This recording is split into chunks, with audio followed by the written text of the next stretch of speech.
Today we are making some chili. You can make it in two different methods. One, crock pot, where you bake it and then let it sit all day and to have for dinner later, or stovetop, where once all the ingredients are combined, you let it simmer for 1 hour. I will be doing crock pot because I need this for later today after all our after school activities. Okay, so my secret ingredient to this chili is tomato soup. Tomato soup will make it a little less chili flavored, and it will make it sweeter, a little more tomatoey.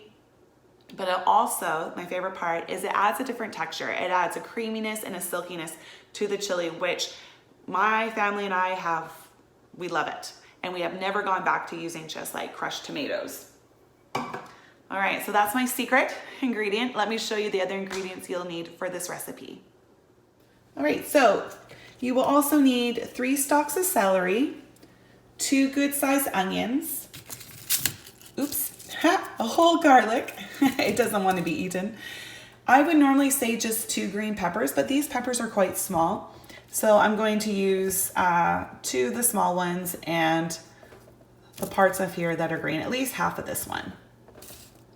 You will also need 2 cans of diced tomatoes, 1.5 cans of kidney beans. The other half you can freeze for later for the next time you make this recipe, and 3 cans of tomato soup. Beef, of course, about 2.5 pounds. This, you're gonna have your spices in 2 different bowls, or just put it in 2 separate times. So with the beef, you're gonna add about a teaspoon of salt and pepper and 1 tablespoon of chili powder. And then once the sauce and the beans and tomatoes are all in the crock pot, you're gonna add 2 more tablespoons of chili powder, a tablespoon of Italian seasoning, and 1 tablespoon of sugar. Okay, to start us off, we are going to heat up our pot. Yes, I still start in a pot because I have to cook up the onions and beef. Later, it will be going to the crock pot. And yes, my crock pot is very old. I actually got it for a wedding present. And I was married, our anniversary this year was year 20. So yeah, it's ancient.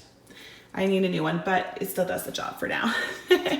Okay, so let's heat up the water in the bottom of our pot on medium. We're gonna dice up onions, celery, peppers, and then add in our garlic. All right, our vegetables and onions are sauteing. We are now going to press in our garlic.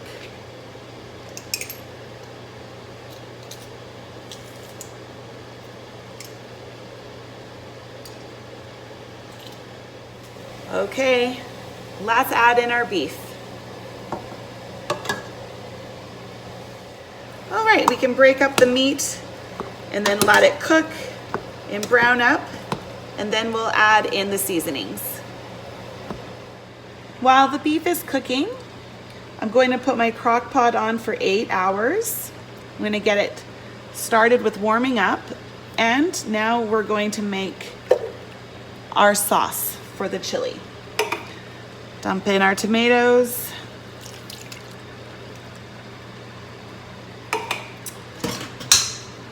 I have our rinsed beans here. They've been drained and rinsed well.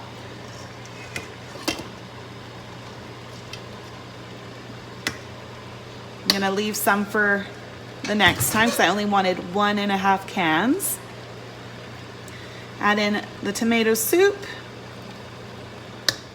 and our spices.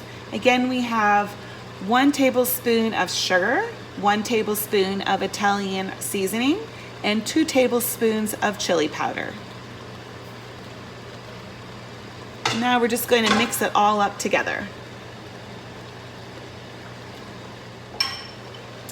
And put the lid on until we're ready to add the meat. The beef is brown. I broke it up into the vegetables. So now I'm going to add in my seasonings. Okay, so again, this is 1 teaspoon of salt and pepper and 1 tablespoon of chili powder.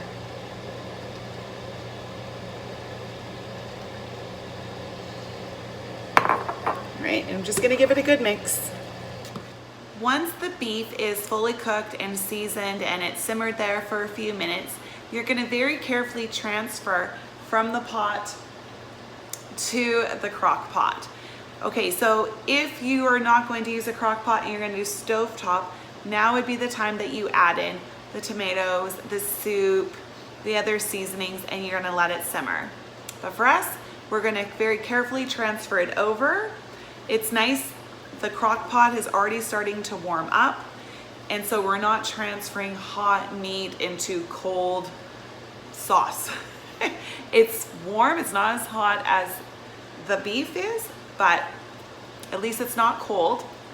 I'm also going to use a bigger ladle style of spoon and try to make sure that I don't bring in any of the water or the fat from the beef into the chili. All right, I added the beef and gave it a very good stir. As you can see, my crock pot is nice and full. I'm going to put the lid back on and let it continue to slow cook for the remainder of the 8 hours. Later this evening, I'm going to make some cheese scones to go with this supper. This particular recipe gives my family 3 meals, so 2 will be able to be added to my freezer meals that I have stockpiling in my freezer, which makes me so happy because the less I have to cook from scratch on these busy weeknights, the better for me. But for now, that is it. I hope you enjoy your chili.